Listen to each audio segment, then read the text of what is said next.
Assalamualaikum warahmatullahi wabarakatuh. Waalaikumsalam warahmatullahi wabarakatuh. Alhamdulillah wassalatu wassalamu ala man la nabiyya ba'da Muhammadin wa ala alihi wa ashabihi wa man tabi'ahu bi ihsan ila yaumiddin. Hidup ini bagaikan naik perahu. Allah Azza wa Jalla untuk mengingatkan manusia dari sejak awal sampai yaumil akhir itu mengkisahkan tentang Nabi Nuh agar manusia itu paham bahwa hidup itu seperti naik perahu.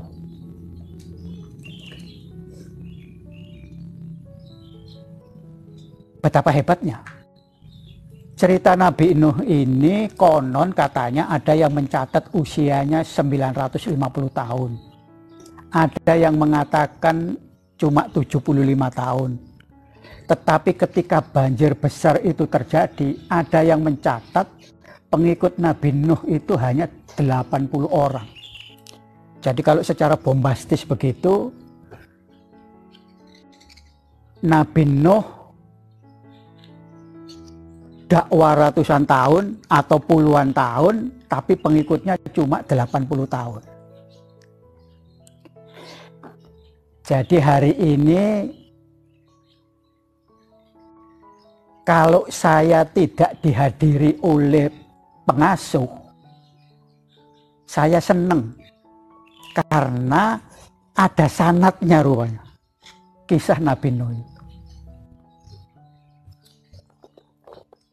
Utusan Allah, mengajak kebenaran, menyampaikan wahyu Allah, tetapi ditolak oleh masyarakat di sekitarnya. Alhamdulillah.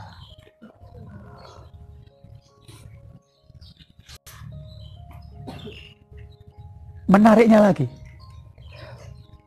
hal yang dialami seperti itu oleh Nabi Nuh, ditambah lagi ada perintah disuruh membuat perahu. Nabi Nuh tidak membuat perahu saja, ditolak oleh orang kampung. Apalagi ketika Nabi Nuh membuat perahu, semakin menjadi-jadi, dibully itu. Nah kan sudah mulai gila kan. Wong rumahnya atau kampung Nabi Nuh itu jauh dari laut, tidak dekat sungai, tapi membuat perahu. Coba, kalau kamu disuruh buat perahu, untuk apa kan? Wong saya nggak buat perahu aja sudah dibully orang, apalagi membuat perahu. Artinya apa? Perintah Allah Azza wa Jalla ini begitu berat bagi seorang manusia yang namanya Nuh. Sudah perahu jadi, disuruh ngumpulin sepasang binatang. Dari mulai semut, curut, marmut, mahmud. Mahmud itu bukan nama orang, tapi jenis gajah yang mempunyai bulu. Dari yang mulai kaki 2, kaki 4, yang mulai herbivora makan tanaman, tumbuhan, sampai karnivora yang makan daging, dikumpulin dalam satu perahu. Kamu di sini semuanya ini kan makannya nasi dah. Tapi ketika berkaitan dengan lauk pauk, siapa yang masak itu? Bingung kan? Ada yang suka manis, ada yang suka asin, ada yang suka pedas. Artinya memanage atau mengelola manusia yang relatif makanannya sama saja, secara logistik makanan rumit. Ini berbagai makhluk yang memiliki berbagai kebiasaan makan. Makanannya singa beda dengan makanannya kanguru. Makanan kanguru beda dengan makanannya kelinci. Makanannya ular berbeda dengan makanannya buaya, makan gajah beda dengan makanannya kijang dan lain sebagainya. Artinya Nabi Nuh dan orang-orang yang mau diajak untuk kebaikan berhadapan dengan situasi seperti itu dikerjakan dengan ketulusan dan keikhlasan yang luar biasa.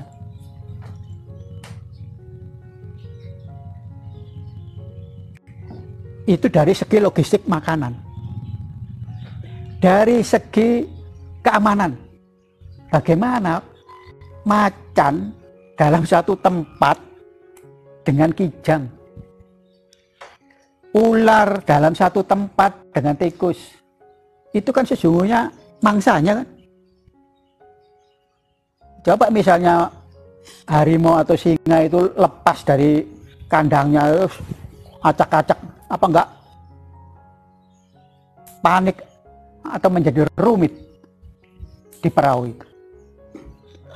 Ini kalau diteruskan banyak hal. Jadi ketika membaca teks Quran, itu aplikasinya di dalam kehidupan. Bohong kita kan, supaya gak ngantuk kamu ya kan. Ya kan, saya makanya begini ini harusnya dimulai. Sudah ada yang tahu doanya orang belajar itu? Bismika Allahumma ahya wa bismika amut.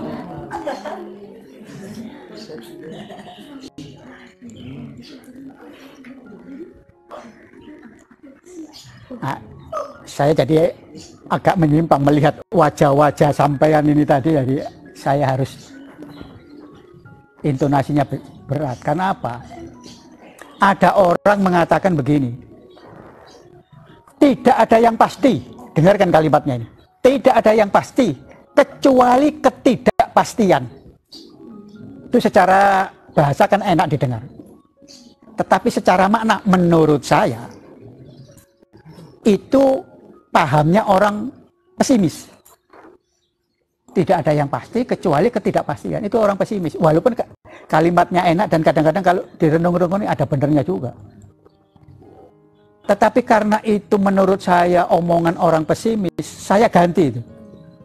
Tidak ada kepastian kecuali kreativitas. Karena Allah Subhanahu wa Ta'ala saja memberi contoh kepada kita betapa kreatifnya.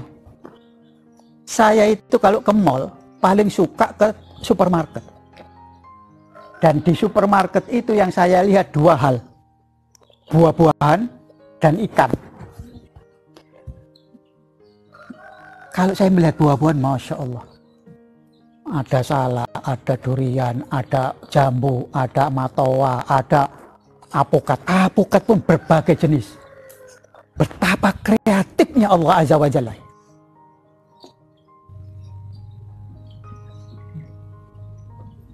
Ikan berbagai jenis, ada ikan cucut, ada ikan kembung, ada ikan merah, kakap dan lain sebagainya. Betapa kreatifnya Allah Azza wa Jalla.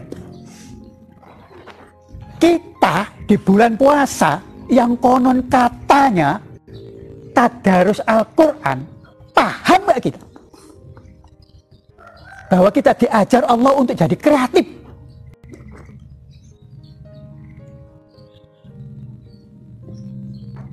Itu yang saya katakan ketika orang mengatakan setiap bulan puasa orang kejar-kejaran banyak-banyakan jus. Jadi Quran itu dijus kalau bulan puasa itu.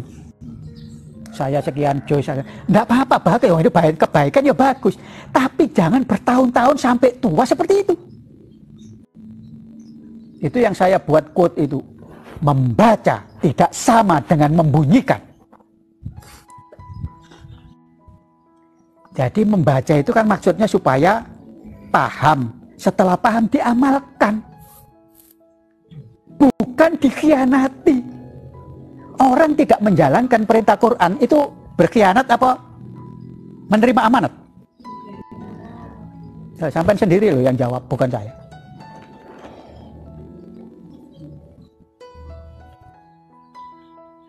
kembali. Nah, ini gara-gara kreativitas ini. Jadi sudah Nabi Nuh tadi itu berbagai muatan, seleranya berbeda. Lebih berat lagi apa? Waktunya itu tidak tentu. Jadi kalau kamu nanti disuruh apa, nanti tanggal 10 itu ada acara kemana? STR. Acaranya jam berapa? Terus kemudian bisa dikalkulasi kan? Acaranya jam berapa, perjalanan kurang lebih 2 jam. Jadi saya harus berangkat jam berapa? Itu kan enak dikalkulasi. Sama dengan saya tadi, saya akan berangkat, sudah dijemput. Tadinya saya mau ngomong, saya dijemput jam 6. Tapi ternyata ketika saya nulis itu, Karomen sudah di depan pintu. Tuh loh, saya ganti. Saya sudah dijemput OTW. Yang hadir hari ini santri, pengurus, pengajar, pengelola, semuanya hadir. Tapi alhamdulillahirabbil alamin, tidak semua pengasuh hadir. Alhamdulillah.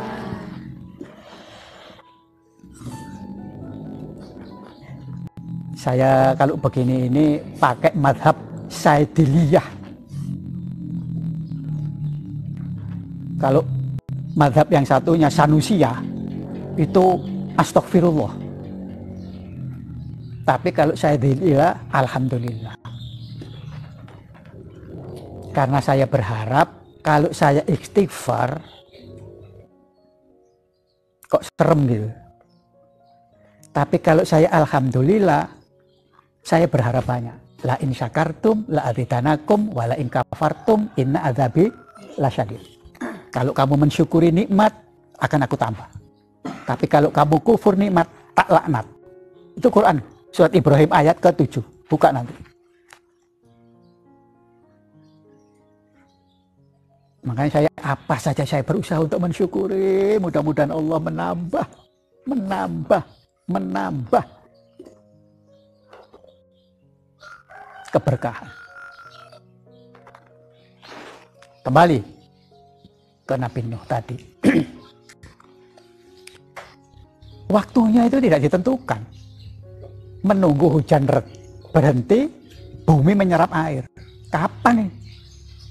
Artinya ketidakpastian itu dikelola sedemikian rupa oleh Nabi Nuh dan pengikutnya dengan sebaik-baiknya. Jadi tidak ada alasan kita tuh, nggak ada kepastian kok datangnya jam berapa, sehingga saya ketiduran. Bagi orang Muslim nggak ada begitu.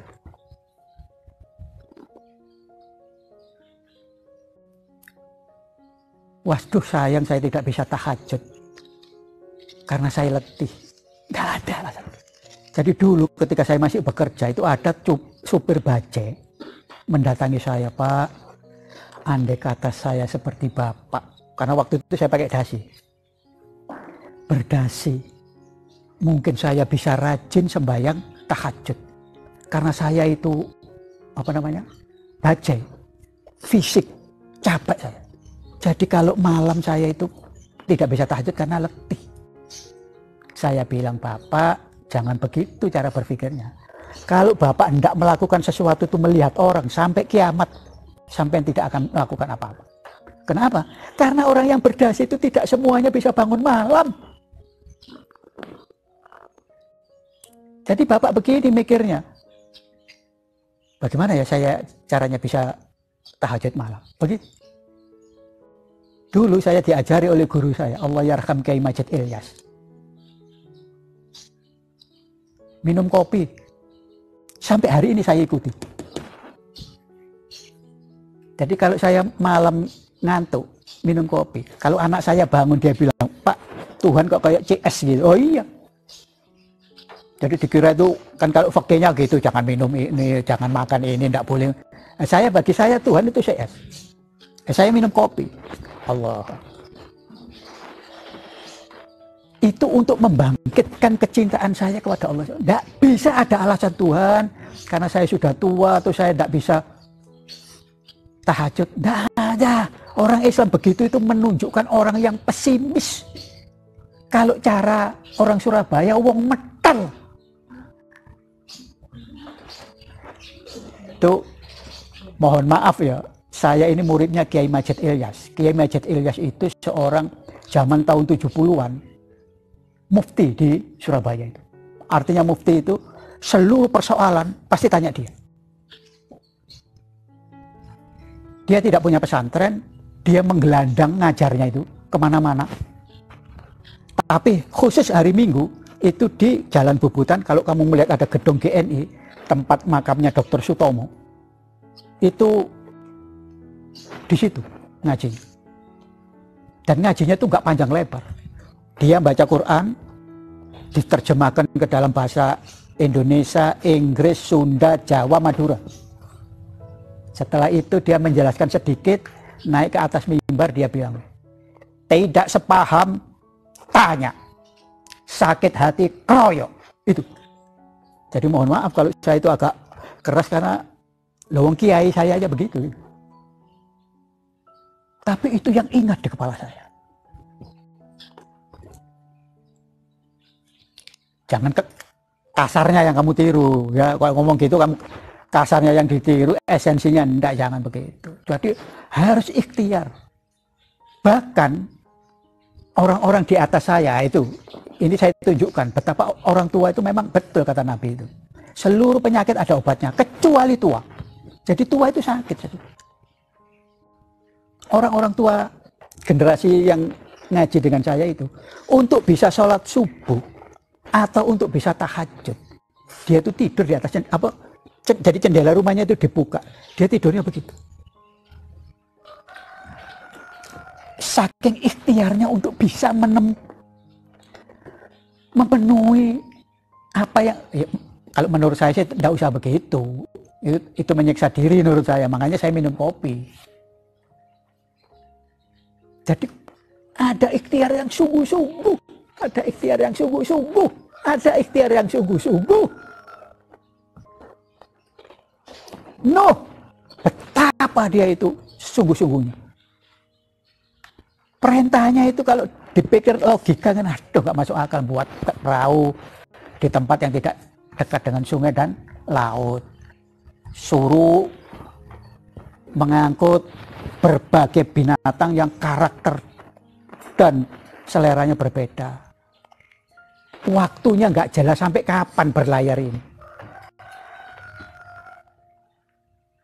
Tetapi kan tidak pernah saya mendengar ada cerita, ternyata perahunya Nabi Nuh itu di tengah jalan bocor karena ada orang yang melubangi. Pernah ada cerita gitu? Ini imajinasi saya ya, tidak ada di dalam teks Quran atau teks ulama-ulama. Ini imajinasi saya bahwa kalau tidak ada berita bahwa kapal Nabi Nuh bocor, itu artinya apa? Di dalam perahu atau kapal itu masing-masing mempunyai persepsi visi yang sama. Kalau yang juru memberi pakan, atau juru mudi, atau juru layar, atau juru kebersihan di perahu itu berpikiran individual, ketika ada orang yang melubangi perahu terus dia berpikir, biarin saja, bukan tugas saya, keamanan, bukan tanggung jawab saya, kalau ada apa-apa kan dia yang dihukum. Di dalam perahu loh, bisa kita berpikir begitu? Tidak bisa. Kenapa? Karena kalau ada salah satu penumpang perahu itu melubangi perahu dan yang lain tidak menegur, tidak mengingatkan, kalau tenggelam, seluruhnya. Bukan hanya orang yang melubangi saja yang tenggelam. Seluruh penumpang kapal ini tenggelam. Itu harus dicamkan di dalam kehidupan. Baik nanti kamu kehidupan sebagai kepala keluarga bagi laki-laki, sebagai ibu untuk anak-anaknya di keluarga itu, bagi perempuan. Tidak bisa. Kalau suaminya nanti bekerja, kan tahu kamu itu misalnya pekerjaan suamimu itu X, tiba-tiba pulang ke rumah membawa uang banyak. Apa yang kamu katakan kepada suami? Ya, kalau suamimu pulang, tiba-tiba yang biasanya gajinya 1 juta, 2 juta, tiba-tiba ini bawa uang 1 miliar, apa yang kamu katakan? Hah? Mestinya begitu. Tetapi pengalaman hidup saya, Hatta itu seorang presiden partai yang besar, yang mengusung agama, yang sejak kecil dididik sampai S3-nya itu agama. Di dalam persidangan saya saksikan istrinya tidak berkata dan bertanya seperti itu.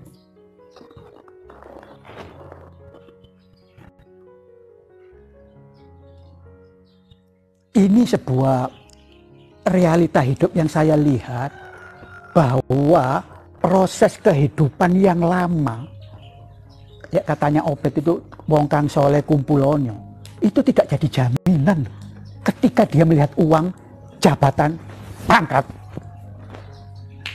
Dididik kecil beragama, hafal Quran sejak TK sampai doktor. Tapi ketika menerima jabatan, sesaat itu dia bisa rakus.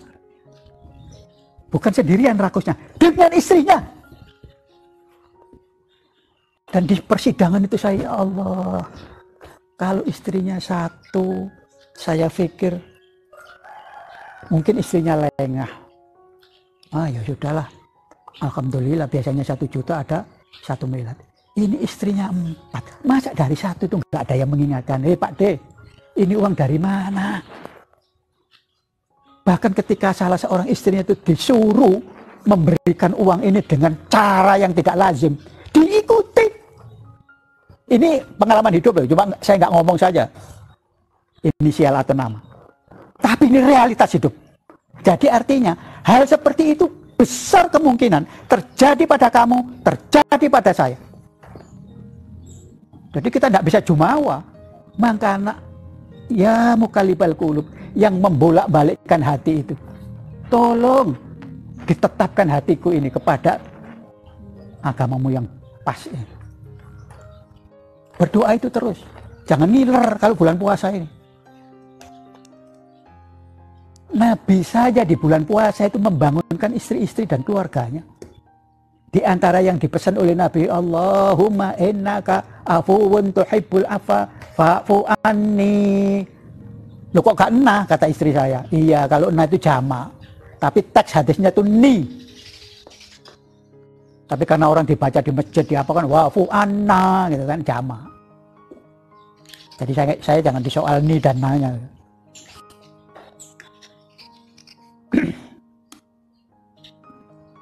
Jadi kembali ke perahu tadi, di dalam perahu itu para penumpang perahu harus mempunyai visi yang sama.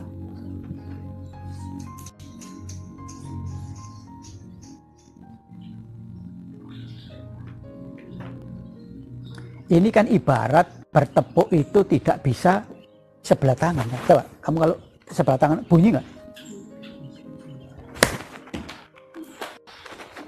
Artinya apa? Semua di sini itu harus sama. Kalau enggak, jadi kalau dikelompokkan di sini itu kan apa? Ada santri, ada pengasuh. Dua-duanya itu harus sama. Visinya itu harus sama, menuju tercapainya proses belajar mengajar ini dengan maksimal. Enggak, biarin aja, jangan yang ngantuk biarin daripada yang tidur. Yang tidur juga biarin daripada yang tidak hadir. Yang tidak hadir juga biarin daripada. Jadi kalau ada teman yang ngantuk jangan digini-gini, biarin aja, tidak apa-apa. Saya senantiasa, ini ada satu lagi yang lebih galak ini, kalau saya sedang dongeng gini ada yang ngantuk kan diberdirikan gitu, ayo bangun. Sambil saya ngomong melihat yang ngantuk atau tertidur, saya berdoa kepada Allah, mudah-mudahan suara saya ini bukan masuk di gendang telinganya, tapi masuk di dalam pori-pori kulit tubuhnya. Jadi artinya yang ngantuk, yang tidur pun jangan kecil hati. Saya doakan. Salah kalau jadi orang yang lebih tua itu isinya mencaci, mencela, tidak mendoakan.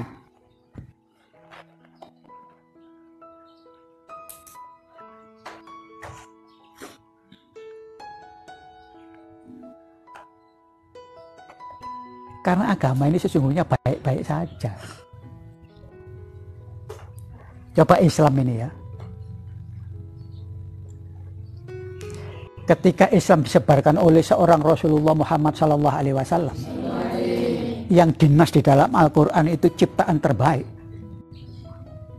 Innaka la'ala khuluqin adzim, ciptaan terbaik dan lain sebagainya. Islam berkembang.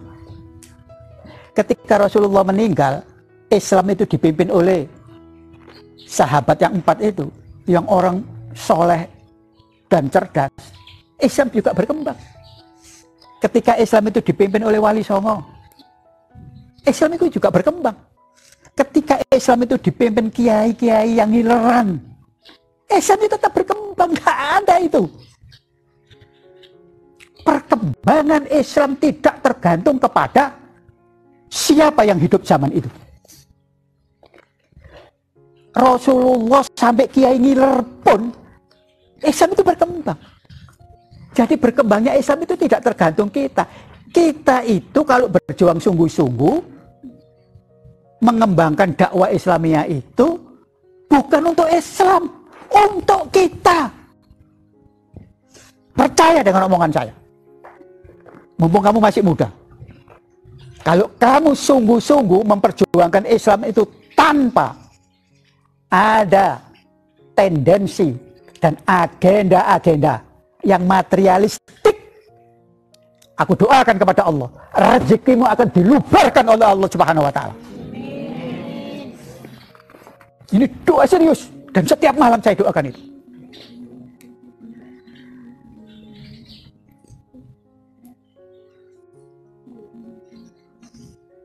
Karena potongan-potongan kayak begini ini diuji tidak punya harta sedikit aja sudah gulung kuming. Bandingkan dengan, ya ini kan ekstrim ya, tapi kan katanya uswatun hasanah, ya harus dicontoh kan. Nabi Muhammad itu kalau ngomong kaya raya. Dari mana buktinya? Perang beberapa kali, puluhan kali, menang terus. Artinya apa? Ada harta ghanimah yang banyak. Tapi sampai akhir hayat Rasulullah itu masih tercatat di dalam sejarah. Baju besinya itu digadaikan ke orang Yahudi karena dia punya utang. Dan Rasulullah ini santai-santai saja di dalam hidup. Kalau pagi dia datang ke istrinya, apakah ada makanan hari ini? Nggak ada. Kurma satu nggak ada, air nggak ada. Ya sudah, hari ini saya puasa. Jadi nggak ada niat. Nah makanya ini tadi, kalau ngomong niat itu menjadi kewajiban di dalam setiap gerak, nanti saya dibantah lagi. Iya itu kan, Nabi itu kan puasa sunnah, ya. Tapi maksud saya, ini kan percontohan, niat itu tidak harus awal, di akhirnya juga bisa. Itu tadi kan, ada kurma enggak ada air enggak ada, aku puasa hari. Tapi sebaliknya, suatu hari Nabi ngomong ke istrinya, aku puasa. Nabi keluar rumah, tiba-tiba datang ke rumah itu ada kiriman masakan yang harum baunya gitu. Dimakan oleh Nabi. Katanya puasa, enggak, aku hari ini tidak puasa. Jadi santai-santai saja. Jadi di dalam urusan ritual, Nabi itu santai-santai saja. Tetapi di dalam urusan kehidupan, serius. Paling tidak kamu kalau tidak ingat omongan saya, paling tidak ingat seriusnya itu. La ilaha illallah. Alhamdulillahi rabbil alamin. Jadi kembali lagi, kita ini di dalam berkehidupan harus serius. Bagi santri harus serius menuntut ilmu. Bagi pengasuh harus serius mentransfer ilmu. Mentransfer ilmu itu tidak hanya tag dan kontaknya saja, tapi juga memperhatikan perilaku yang diberi ilmu itu. Saya mohon ada pertemuan pengurus setiap 2 minggu sekali, kalau bisa. Kalau tidak bisa, 1 bulan sekali. Di dalam pertemuan itu pengasuh atau pengurus membahas bukan hanya sekedar materi, tetapi membahas satu persatu individu, santri, mumpung masih kecil. Kalau ini dilakukan saat ini, dan itu nanti didokumentasikan, insya Allah kita yang ada saat ini itu menjadi as-sabiqunal awwalun. Jadi jangan ngiler saja. Yang memberi ngiler, yang diberi tambah ngiler. Teladan itu penting.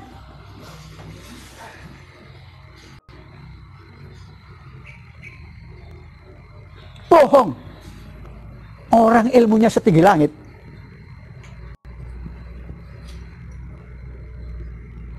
Kalau tidak memberi teladan, itu nggak akan jadi.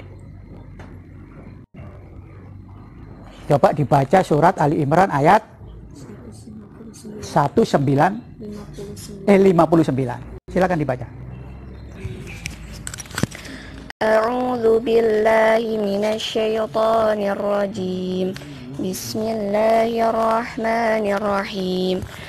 Fabima rahmatin minallahi linta lahum walau kunta faddan ghalidhal qalbi fanfaddu min hawlik fa'fu anhum wastaghfir lahum washawirhum fil amr fa idza azamta fatawakkal 'ala Allah innallaha yuhibbul mutawakkilin.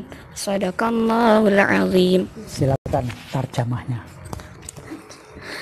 Maka berkata rahmat Allah engkau Muhammad berlaku lemah lembut terhadap mereka. Sekiranya engkau bersikap keras dan berhati kasar, tentulah mereka menjauhkan diri dari sekitarmu. Karena itu maafkanlah mereka dan mohonkanlah ampunan untuk mereka. Dan bermusyawarahlah dengan mereka dalam urusan itu.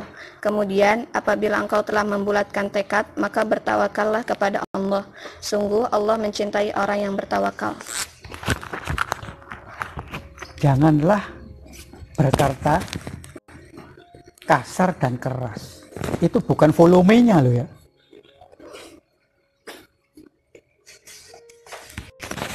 Tetapi esensinya.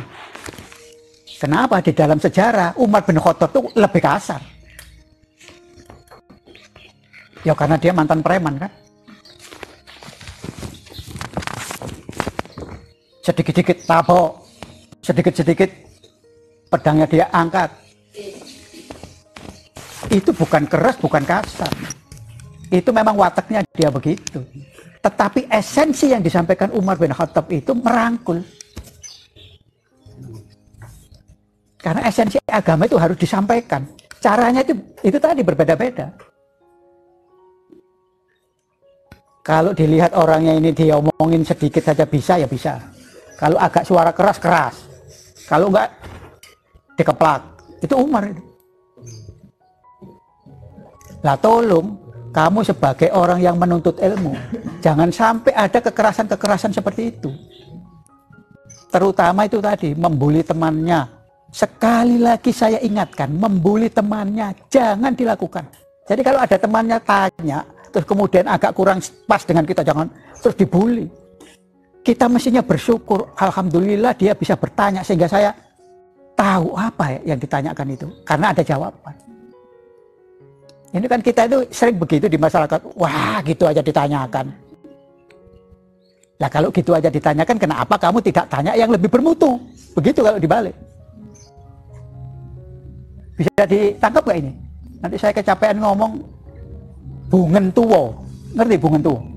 melebu tengen metu kiwa. Gak ngerti ya bahasa Jawa? Ya salahnya saya dilahirkan di Jawa, jadi bahasa Inggris saya juga nggak tahu. Begitu ya. Jadi yang namanya santri, pengasuh, itu harus sama. Disiplin ya harus disiplin, bukan hanya santrinya. Pengasuhnya juga harus disiplin. Mandiri juga harus mandiri, bukan hanya santrinya. Pengasuhnya juga harus mandiri.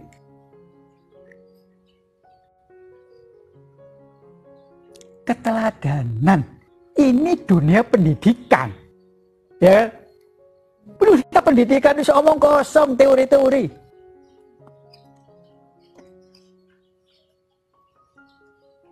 Keteladanan. Makanya kenapa saya berusaha untuk banyak membaca buku tokoh-tokoh yang berjasa di Republik Indonesia itu. Saya juga belajar. Kalau saya dongeng ke kamu itu bukan berarti saya menyuruh kamu loh. Bukan, saya itu juga sedang menyuruh diri saya loh. Pak Hatta aja bisa sejujur itu. Bung Karno itu bisa setegar itu. Cokro Aminoto itu bisa sedemokrat itu. Agus Salim itu bisa secerdas dan setabah itu di dalam menghadapi kemiskinan. Masih ingat nggak ceritanya Agus Salim? Tidak pernah punya rumah, itu menteri luar negeri loh. Dan kontrak terus, dia kontraktor gitu. Ngontrak rumah terus. Anaknya 8. Kan pernah saya ceritain kan, suatu hari kontrakannya itu bocor, hujan. Kalau kita yang mengalami itu bagaimana? Ya Allah, kok hidup saya miskin terus. Kan itu kan. Tapi Agus Salim enggak, diambilnya lah ember yang bocor tadi itu. Terus dia ambil kertas buat kapal-kapalan. Anaknya yang 8 ini dikumpulin, diajak main kapal-kapalan. Coba. Kreatif. Dan dia bersyukur. Tidak mengeluh, alah saya ngantuk, alah saya capek. Alah, saya saja sampai hari ini cerita begini tuh, kalau nanti pulang itu masih termangu-mangu. Ya Allah, Agus Salim. Orang yang paham 9 bahasa zaman itu loh. Artinya apa? Kalau mencari pekerjaan itu banyak. Tapi kenapa dia sampai miskin seperti itu? Karena dia tidak mau bekerja dengan Belanda penjajah.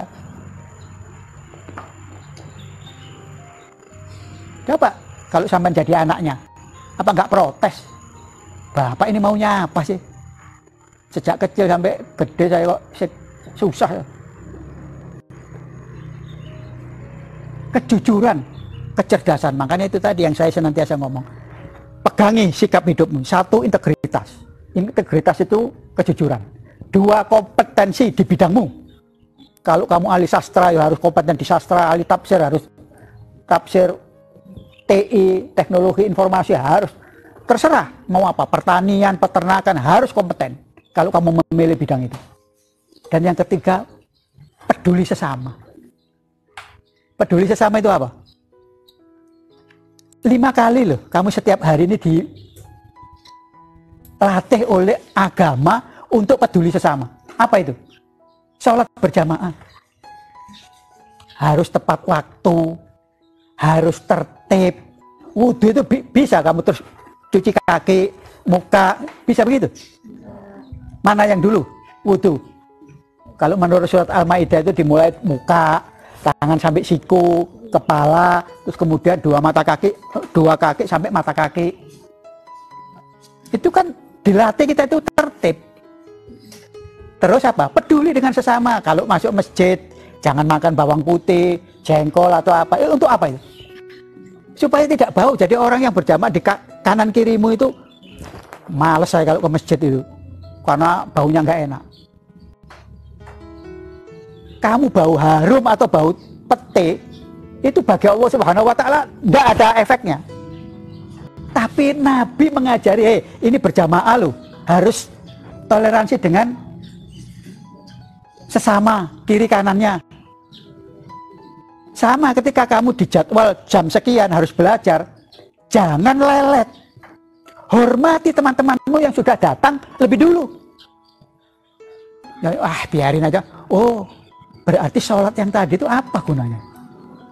Itu diasah untuk kepedulian sosial. Jadi sholat itu jangan ribut fikih, bagaimana cara wudhu, bagaimana cara takbiratul ihram. Setelah itu wassalam. Sholat itu hanya latihan. Aplikasinya apa? Di dalam kehidupan. Coba kalau ngomong matematikanya sholat. Takbiratul ihram itu berapa kali? Allahu Akbar. Sekali kan? Salam itu berapa kali? Assalamualaikum warahmatullahi wabarakatuh. Assalamualaikum warahmatullahi wabarakatuh. Itu cermati dan laksanakan di dalam kehidupan. Apa itu? Jadi kalau ngomong matematikanya, untuk Allah itu hanya satu. Yang dua itu untuk sesama manusia. Jadi kamu jangan menyepelekan teman-temanmu sendiri. Jadi kalau jadwalnya sudah pelajaran apa, jam berapa, segera. Jangan lelet-lelet. Begitu kamu itu lelet, yang lain sudah hadir. Ya kalau misalnya sudah nyampe, pengajar sudah mengajari, kamu rugi. Karena sudah kelewatan apa yang diajarkan. Tapi kalau pengajarnya menunggu kayak saya tadi, kamu berkhianat kepada teman-temanmu sendiri. Karena kamu menghina waktunya yang telah disedekahkan. Nah itu mari tiga itu dipegangi. Jujur, kompeten, dan peduli kepada sesama. Oke, itu yang bisa saya sampaikan. Wabillahi taufik wal hidayah. Wassalamualaikum warahmatullahi wabarakatuh.